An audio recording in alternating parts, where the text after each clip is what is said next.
So there's something weird going on here. Last week, before I recorded, I choked on an Oreo and cut up the back of my throat.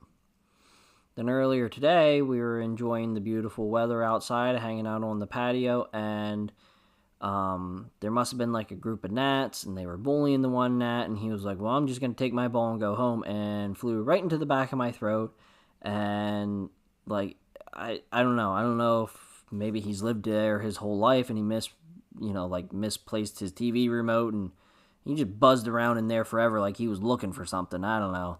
And then, of course, I ended up coughing for 5 minutes. So there's some weird connection with me recording and choking and coughing right before I got to come up here and do this. And like, that kind of made me think, gnats are hard to see. There's no smell, no sound, unless they're like maybe right in the air. Like, they don't make much of a sound. I wonder. I want to say the average person probably gets a bug in their mouth like once a summer, maybe. I think I do. Maybe I'm just a mouth breather, but I wonder how often Daredevil eats a bug.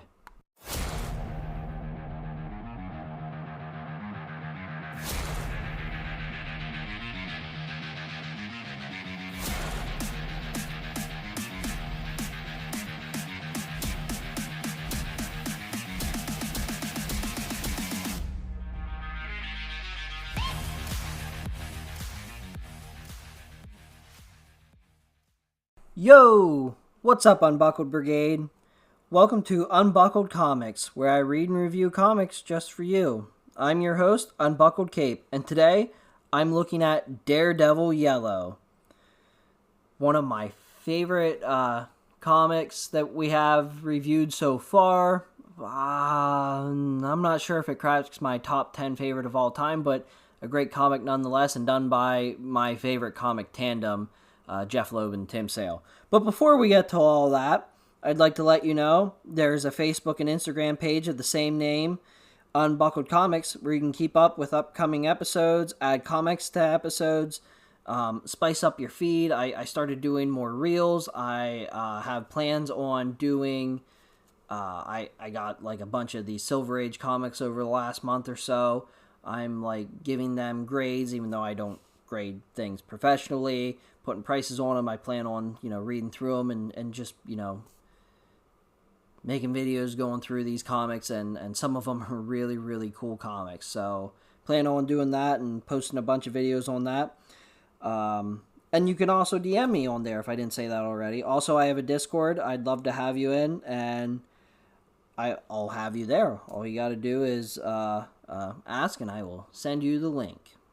So, before, of course, we get to the discussion about Daredevil Yellow, pardon me there 1 second. I have one comment this week, and that comment is from Admiral Alcatraz, or, formerly Captain Alcatraz. It says, "Hello there, Mr. Cape. Not a Daredevil comment, but I was wondering, what is your preferred way to read comics? I mostly read them through the Marvel app on my phone these days, which is super convenient and great for space, but something about the physical ink and paper comic in hand just feels right. What do you think?" Well, Captain Alcatraz, as always, I appreciate you writing into the show, and it's quite alright that it's not a Daredevil comment. I would be happy to field any questions that anyone has before our review episodes here on the show. So, yeah, to answer your question, I had the Marvel app on my phone. E-Period actually gifted me a year subscription to Marvel Unlimited, I think when it was fairly new, actually. And I really, really struggled. I read Maximum Carnage on my phone, Old Man Logan. I was reading the Ronin story that had Wolverine in it. And I think that might have been all I got from there. I was pretty new into comics at that point yet, so I was really overwhelmed with what was all there, and I never once had the thought of starting at Fantastic Four issue number 1 and working through every single issue put out. That's something only a madman would do. For those of you that don't know, Captain Alcatraz, the gentleman that wrote this comment in, he is actually doing that right now. So I was overwhelmed with all the comics there, so I just picked out a couple that I wanted to read, but I really, really, really struggled to read them on my phone. I did not like it. I've been telling people, if that's what you want to do, because the Marvel Unlimited app is fantastic, because everything is there. It is so cool that you have all of it right at the tip of your fingers. And as you're reading something and they reference something that happened in another comic, you can click on that reference and it'll jump you back to that comic. So it's super, super convenient and nice. So I've been telling everyone, if you're going to do that, make sure you have an iPad or a tablet of some sort. I think if I would have had that, I would have been much happier with it and probably read a lot more comics. But that being said, I much, much prefer the physical book. I don't have a ton of single issues. That's something that's relatively new for me. Just, I started grabbing singles in 2020 when COVID really hit. It was just something to keep me busy. But even still, I like my trades. I like physical books. I still buy all my video games physical. I shouldn't say all of them, but as many as I can, I still buy all that stuff physical. I still like buying movies and DVDs instead of just, purchasing them on Amazon. Something about buying digital I don't like. Plus, I love the way my shelf looks with all the trades on there. Just the different arts and graphics and different lettering styles to all of them, and it looks nice. You get to see your collection when you walk in the room. So I'm 100% on the side of I like buying my comics physical. So again, thank you for writing in, Cap. Before I get moving on to the review portion of the show, I would like to let everyone know, I think it's been a little bit since I've done a what's coming down the line, so I would like to do that now. And silly me, I put my notes to the side, and I need them to do that. So not next week, but the following week, your second episode of this month is going to be The Joker Volume 1. A special episode because that is my first listener requested one, and it was requested by McG, member of the council. So really looking forward to doing that. The first episode in July, we are going to do a double shot of One Bad Day. We're getting the Penguin and Mr. Freeze that week. Then the second one of that month is the Deadpool Classics Volume 1. Looking forward to that. And then that takes us into August. I'm excited for August, guys. Like, really, really excited. So the first episode of that month, Teenage Mutant Ninja Turtles, Saturday Morning Adventures. Off the top of my head, if I remember right, it was just a 4-issue miniseries that they did, and this month, they just started releasing a actual series of the Saturday Morning Adventures. So I'll be excited to dive into that one with you guys. And then the second episode that month, we are getting the second listener suggested one, and it is Superman Emperor Joker, and that is also going to be my second sidekick episode. So I'm going to have a guest on with that, and I'm super, super pumped to have this special guest on, and he is also the one that suggested the comic. So really looking forward to that. I can't decide, do I want to tell you guys? Don't I want to tell you guys? I think I'm going to hang on to it for at least this month yet. And then also at the end of August, we get an Unbuckled and Unscripted. It has indeed... Well, I guess you guys just got one of those last week, didn't you? But it'll be 3 months apart until the next one. So we get an Unbuckled and unscripted, and that episode is recorded. It's in the bank. I still have to do a little bit of editing with it, but that one's ready to go, and that is also a Sidekick episode, and believe it or not, he's kind of been a requested guest, as young as this show is. So really, really looking forward to that. It is going to be a beefy episode, but I think once I reveal what it is and what we talk about, everyone will understand why, and I don't think anyone's going to have a problem with it because it's a good episode. I'm really, really excited. Do any of you have that issue? I'm the kind of person that, like, I'll buy a present for someone. I'm okay at Christmas, but, like, if I buy my wife a birthday present or a Mother's Day present, like, I get so excited that I have a hard time keeping it from her. And, like, that's kind of what I'm going through right now with you guys. Like, I want to tell you what we have planned for August, and then I want to give you those episodes, like, right now, right on the spot.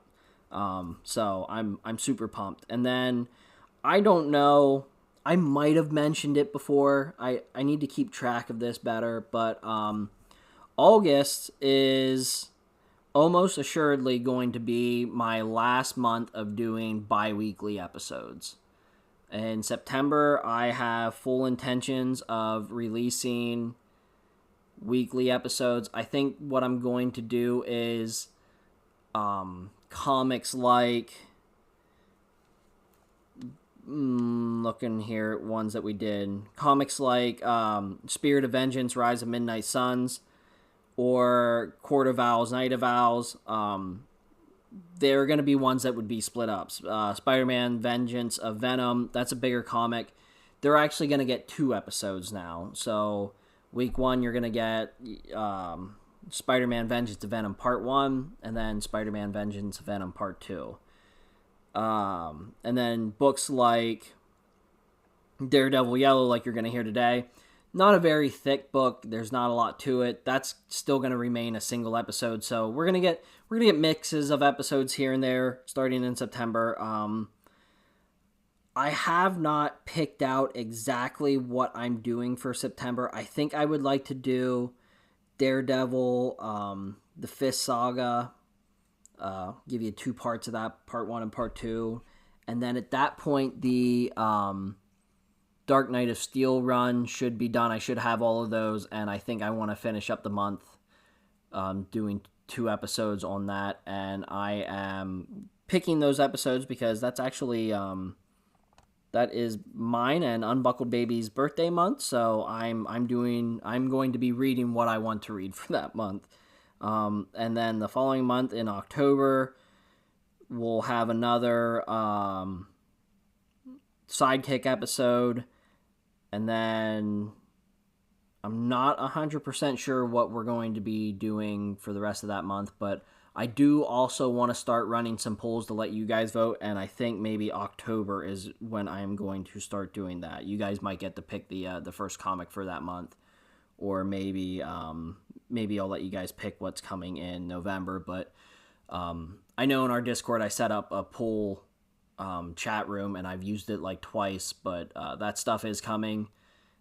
And then I have also really been tossing around the idea of a Patreon, and I think in September, I think I'm going to be starting a Patreon, and I haven't ironed out all the details on that yet, but I would like to move our new releases episode to a Patreon exclusive, and some of the stuff that I'm doing with videos on some other comics and things like that, I'm going to move to Patreon exclusive. The only thing that you guys, regular listeners, now will be losing when I switch to having a Patreon would be that new release episode. It just makes more sense. It's extra content. It's not what my show is. I'm here to do reviews, but I've always felt like I should do kind of a newsy part for this show to make it work. So if you're upset about that, I apologize, but I'm not going to have a $10 Patreon. Right now I'm thinking $2 to $5 somewhere in there, and honestly I'm leaning more towards the $2 mark because I plan on doing the new release episode, and then having a unbuckled and unscripted every month from here on out. But we'll see. This is June. That's September. That's then. This is now, and now we have to talk about Daredevil Yellow. Daredevil Yellow is a comic miniseries that was written in 2001, written by Jeff Loeb and artist by Tim Sale. This is my favorite tandem in all of comics. I love when these two work together. Everything I read when these two work together is top-notch stuff. If I were to make top 10 lists, I can't think of a top 10 list where these two wouldn't end up in at least the top 3, if not my favorite comic in whatever list that may be. I do have plans to do those types of things down the road. But regardless, their style of art is so unique.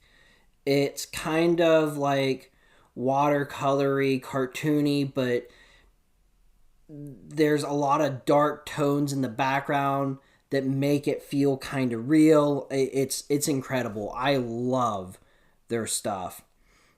And there's very, very solid writing from Loeb. It's just, I mean, in all honesty, some of my favorite comics ever are these two. And maybe a little bit of a spoiler for this episode, but that includes this one. Daredevil Yellow is a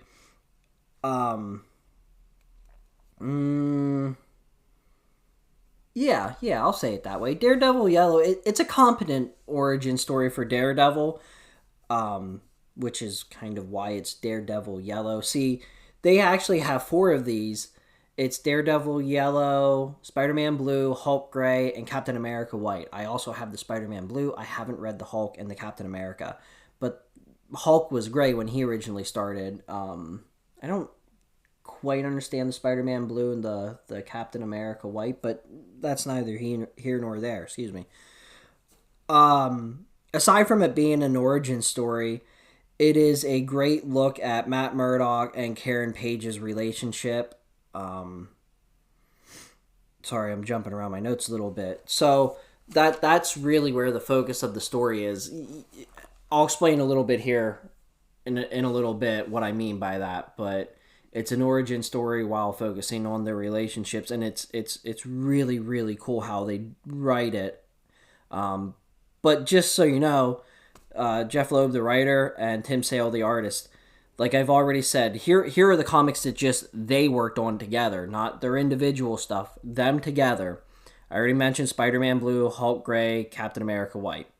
The Long Halloween, Dark Victory, Batman Haunted Night, Catwoman When in Rome. Those are some heavy, heavy hitters when you're talking about Batman comics. Yeah, I have major plans to jump into those and give them excellent review scores. So, if you're going into a comic book store and you see Jeff Loeb and Tim Sale, I personally wouldn't even hesitate. I don't even care if I don't know the character or anything about the book itself. I'm probably going to pick it up. That's how much faith I have in these two when they're together doing comics. So, the story of Daredevil Yellow. It starts in the present. So when you're reading it, it's actually Daredevil Red. He is writing a letter to Karen, who is dead, and it's to deal with his grief. He talks about how he's been having a really hard time, and that Foggy gets these ideas, and one of Foggy's ideas to help him was to write letters to Karen telling her how he feels. It's pretty somber of a tone of a comic, because the whole rest of the comic is the letters that Matt Murdock is writing to Karen. So he's writing to Karen and telling her, he says that, like, maybe I'll just start from the very beginning. Origin story kind of stuff. We get Daredevil's origin story minus the accident. We only have the from his father's untimely demise forward. We don't get to see how he became blind. And I don't really know if he even mentions it. He mentions that, his senses are heightened quite a bit, but we don't get that the, acetate going in his eyes or whatever it was, depending on what origin we read. And it's just about him and his dad at this point, and he's describing to Karen what his relationship was like with his dad. And then the second, so each chapter, each single issue as it was a new letter written to Karen. So the second letter written to her continues the origin, and it's just like, if you know anything about Daredevil, you kind of know the origin already, right? So, he's blind, he kind of has these really super heightened senses, he can already like walk around and know exactly what's going on, but he's not Daredevil yet. His dad is a boxer who gets in with a manager called the Fixer. He becomes the second rank contender. He fights the number one rank contender. The Fixer wants him to take a dive. He refuses to take a dive. And because he refuses to take that dive, he knocks out the first contender, and the Fixer has him murdered. And then that, spurs on the whole Daredevil wanting vengeance thing.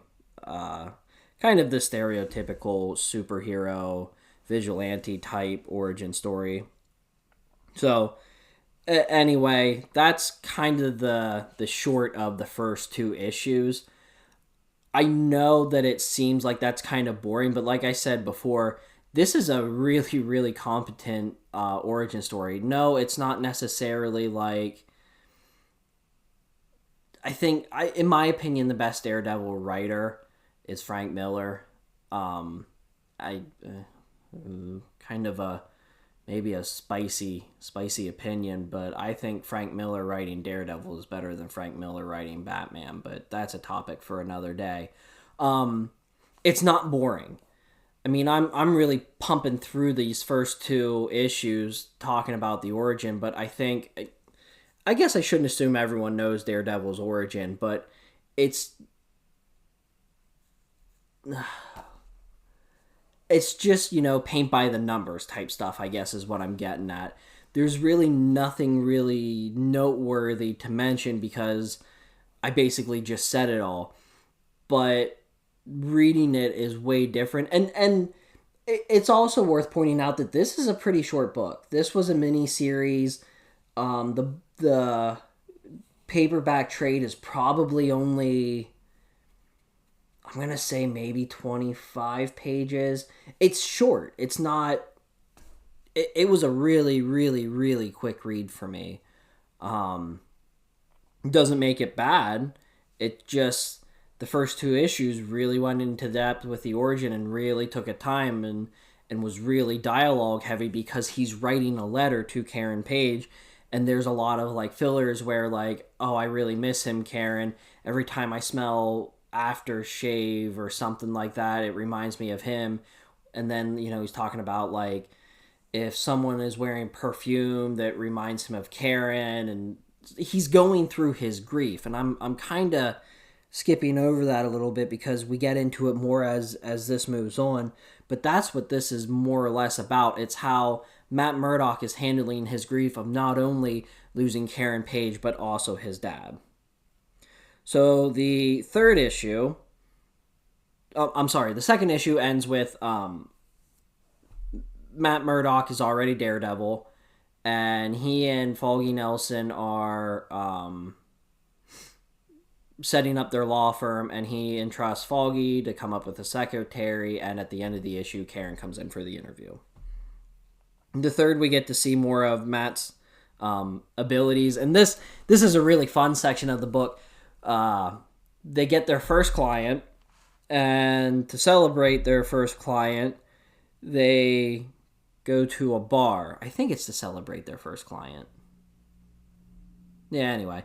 they go to a bar that Matt and Foggy frequented in high school, and Foggy has set up a pool game against two guys. They're going to play for, I don't remember what it was, a ball. I want to say it was $5 a ball. And the guys tell a blind joke. It's actually a Helen Keller joke. And then Matt Murdock breaks and he doesn't miss a shot. Every ball in the pocket, right? So at the end, he says to Foggy, you know what I hate about Helen Keller jokes? It's that I've heard them all and they're not funny, or, something like that. It's fun to see in the midst of this story that's about grief. We do get these quick little moments where Matt's talking about some of the happiest times of his life, and maybe hustling a pool game wasn't the happiest, but the reason it's so noteworthy is because this is the first time Karen Page gets to see that he's not a normal blind man. There's something else going on there. So the pool game is a lot of fun. And then it just, like, with each little section like that, the pool game, there's an appearance by Fantastic Four. They're actually, they become, I believe their first clients is the Fantastic Four, and the way Matt is talking to the Thing and Mr. Fantastic over, legal stuff. They have no idea that he's Daredevil. They're there for the law firm, and Foggy is kind of making fun of Matt because how does he's addressed as Mr. Murdoch, and he tells Mr. Fantastic, oh, by the way, it's just Matt. Or maybe Mr. Fantastic calls him Matthew. But either way, they have an interaction, and Foggy is kind of making fun of Matt for how he responds to Mr. Fantastic, or Reed Richards. And Karen kind of sticks up for Foggy, and then in Daredevil's letter to her, he mentions that, that's kind of the point where he started falling for her. And then with each little, these letters are like real quick little stories throughout Daredevil's very early on history, and how each little one kept turning him towards Karen and making him fall more in love with her. And we get, more backstory on how hard Matt falls for her.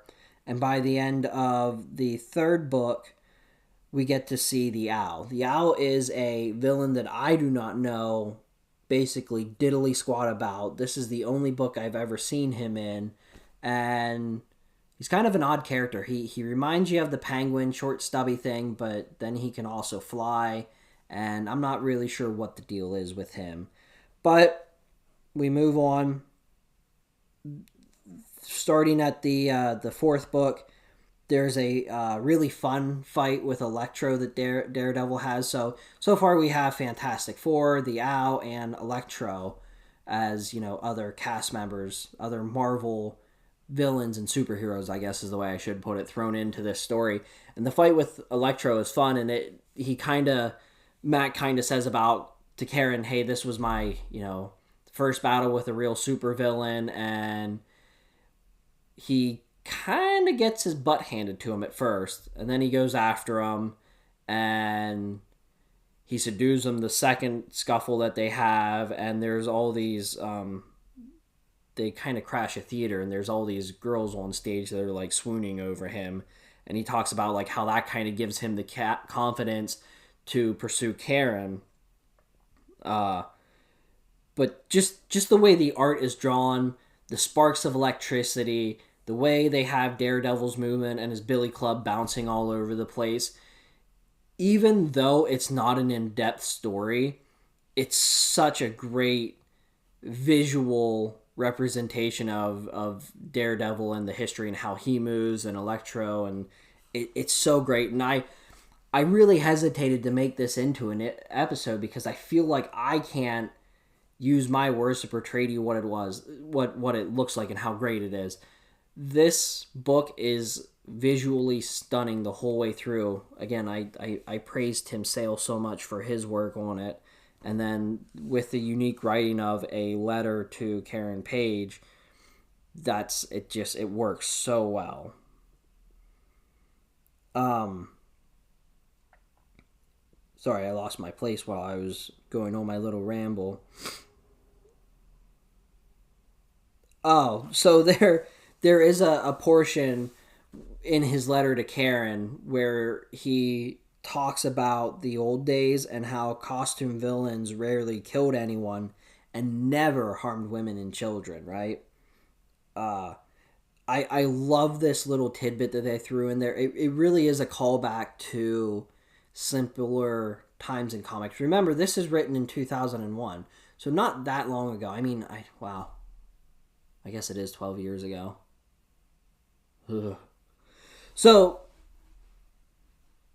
I guess it is written a while ago. But even back then, like, the 90s got super gritty with a lot of the comics that were out. I think even the tail end of the 80s might have been pretty gritty. But if you go back, way back, Marvel Comics and DC Comics, there wasn't a lot of killing involved in them.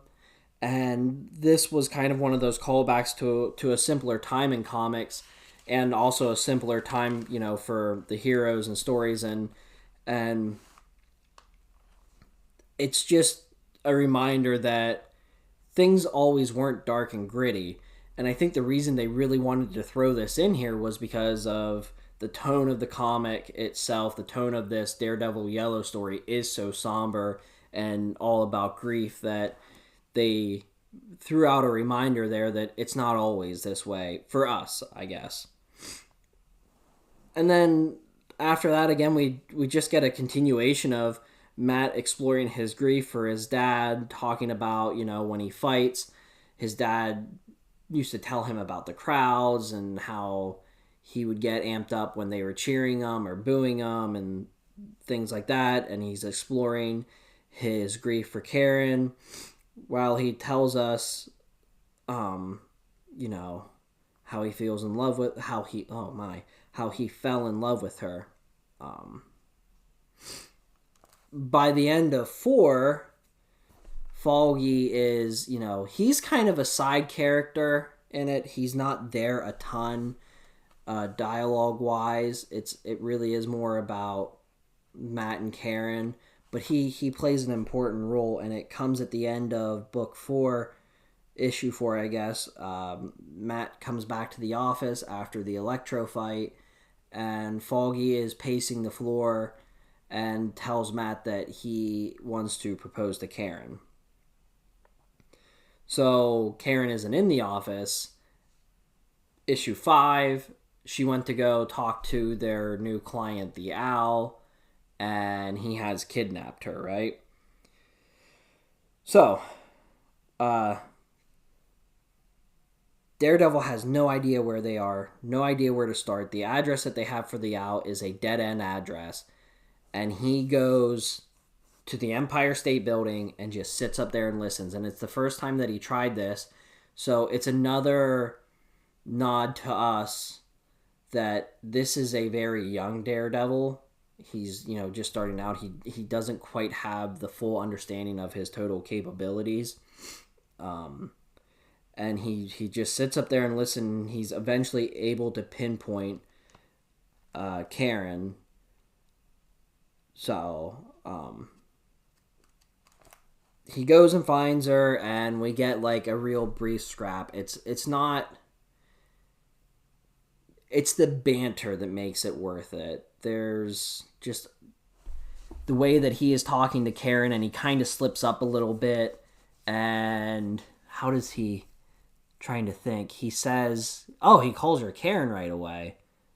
And she turns around as she's like running for the door, and she's like, wait a minute, how did you know my name? And he says some witty quip about like he dreams about her every night or something like that. And it kind of sparks this little bit of a romance between Karen and Daredevil, outside of the Matt and Karen thing that's going on, because that's not really a romance at this part. And throughout this whole thing, the Owl comes back. He almost kidnaps her again, and as he saves her, she calls him the Man of Fear, which is one of the letter's main points is she called him the man of fear. She was the first one to do that. I'm sorry, the man of fear. The man without fear. She calls him the man without fear. She was the first one to do that. And the whole premise is, he has a lot of fear. He's afraid to... The actual most powerful line, and I don't have it in my notes. I don't know what book it is in. But he says that he is learning that he is really afraid, and the thing that he is most afraid of is living in a world that doesn't have her. This is really, really deep dialogue, and I'm just kind of panning over it because I really would encourage any of you to go out and read it at some point. Yeah. So, in our final issue, it explains... I'm sorry. Got something in my throat here. Just give me a second.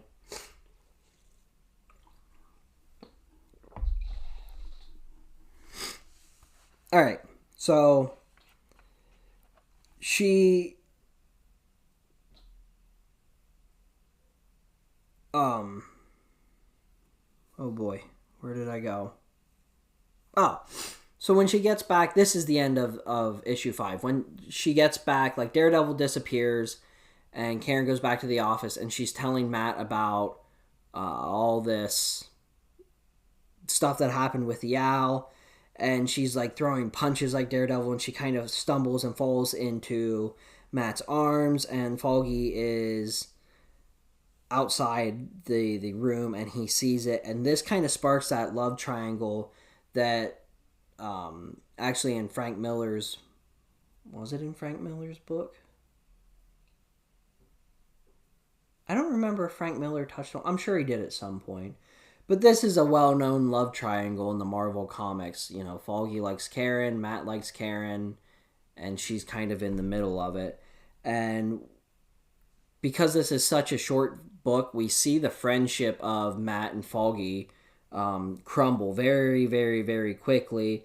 And Foggy is a very unhappy man. They go bowling, and he is having a good game. And then when Karen and Matt are interacting, he's grumbling to himself. And it's never really said in dialogue, but it's done so well artistically. We get to see, like, his expressions very well, and we are able to tell what he's going through. And also in the background, when we go through these points of happiness, like when Daredevil was surrounded by all the stage girls after defeating Electro, the background's a little bit brighter, and when we focus on Foggy in the bowling alley, the stuff around him is darker. When it's Karen and Matt, Karen trying to help Matt bowl, everything in that panel, that, like, specific little block panel, everything is a little bit brighter than normal. So, again, very, very well done and thought out. So then we get... they are appointed to be the defendants of the Purple Man. Now, I love the villain, the Purple Man. Why do I love the villain, the Purple Man? Well, that's because I liked I guess it was the Netflix, but it's now on Disney+. The Netflix original Jessica Jones Season 1. I thought he was a very, very great, compelling bad guy for that show, and he is in this comic. He's slightly different because he is a comic version, but still good nonetheless. He's in jail, so Matt and Karen go to see him in jail to talk about them representing him in court, and he is actually purple. It's not a nickname. It's not a suit he wears. He is actually purple, and that purple aura that he has is what controls people. So he just kind of brushes them off, gets the security guard or the prison guard to let him out, and he takes Karen with him. Matt is unaffected because he's blind. He can't see the purple. So he hunts them down, and the Purple Man takes Karen to a hotel, and he plans on spending an evening with her, if you will. And as Daredevil's like hunting them down, and the Purple Man is prepping to spend the evening with her, he's calling room service. It's nothing. It's nothing like no rated R stuff, I guess is what I'm getting at. It's probably a light PG-13.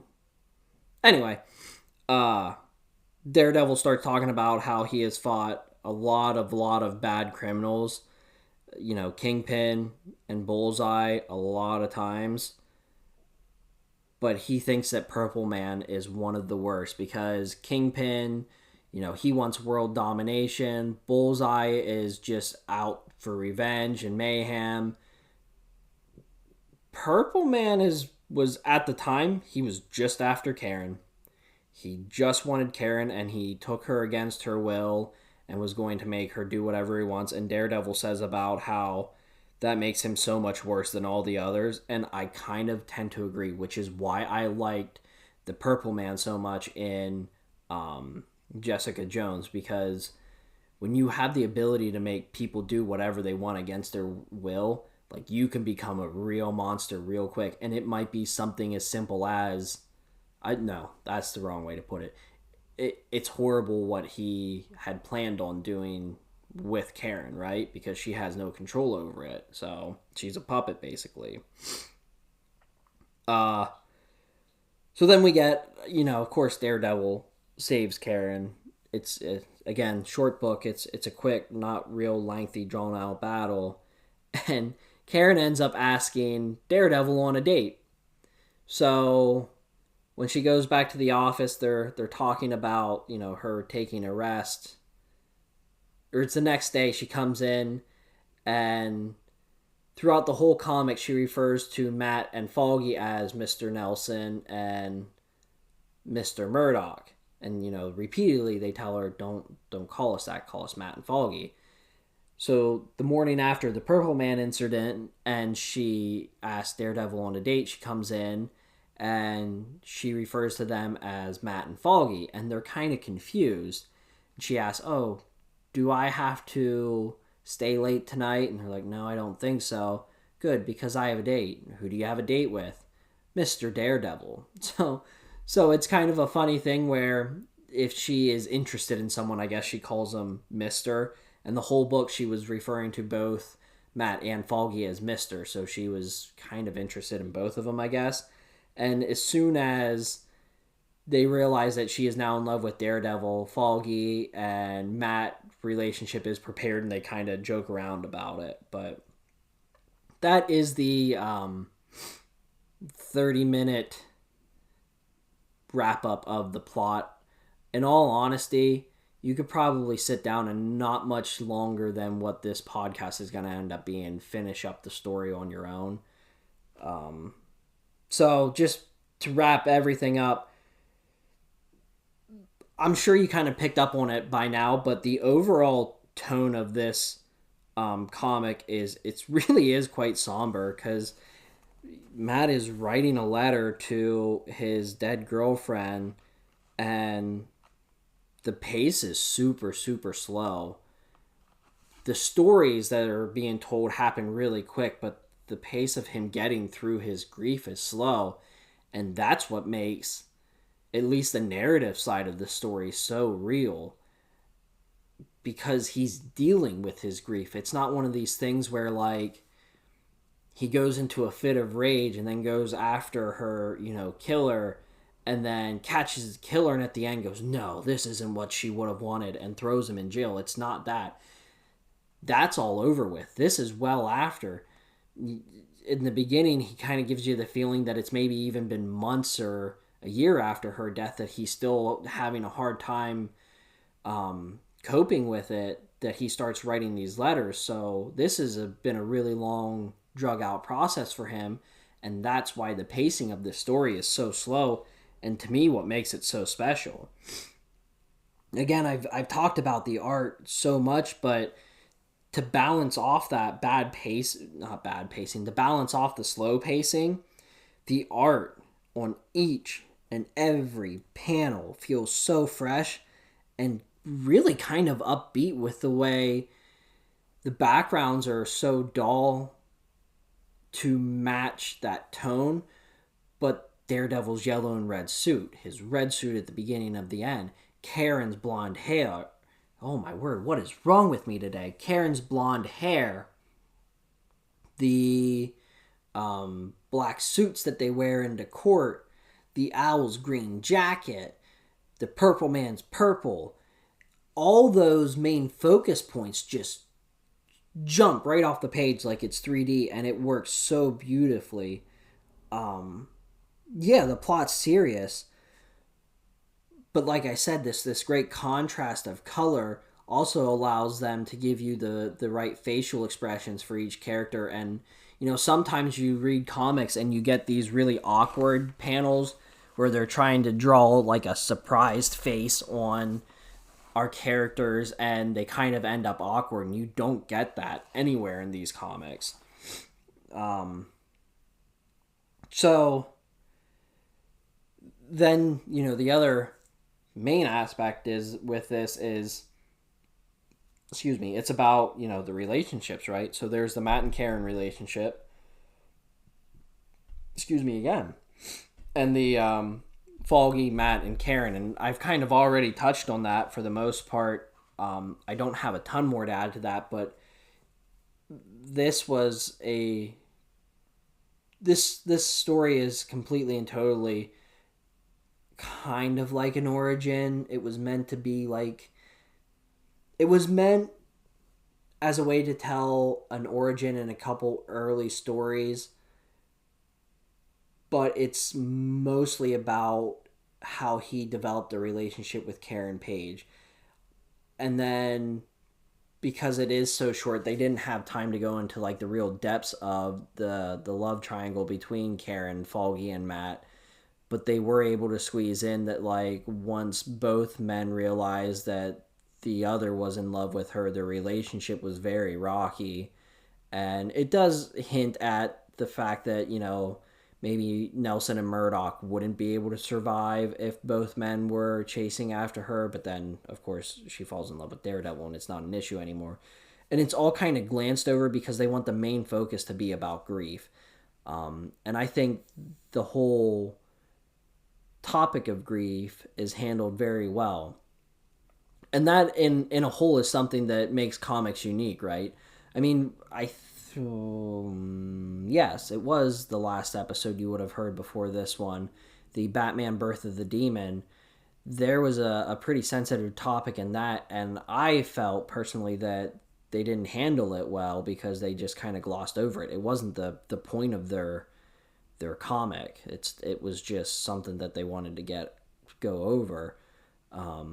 In this case, the point of the comic was grief and talking about grief, and I think a lot of people don't realize how powerful comics can be. People that haven't read comics, my biggest example is you go back to the X-Men, I believe in the 80s. The X-Men has always been about prejudice and racism. The mutant race is always there's always someone that is trying to eliminate the mutant race. But aside from that, they had, gay characters. I hope that is the accepted vernacular. They have gay characters in the X-Men back in the 80s, like main characters. Absolutely wild. And that was, you didn't see representation from that in TV shows, and good representation of that from TV shows and movies, and that's another reason to like love comics the way I love comics is when they want to be, they can be as silly and carefree as anything. Teenage Mutant Ninja Turtles Saturday morning cartoons, there is nothing in there that is serious. Or they can be like Daredevil Yellow and really touch on the subject of grief and dealing with grief, and how some people have to attempt to cope with that. So that is the point of the story. And I apologize that I can't really get into the plot better. I can't draw up the art for you and show you on a podcast, but you just need to take my word. Take Unbuckled Cape's word and get on it.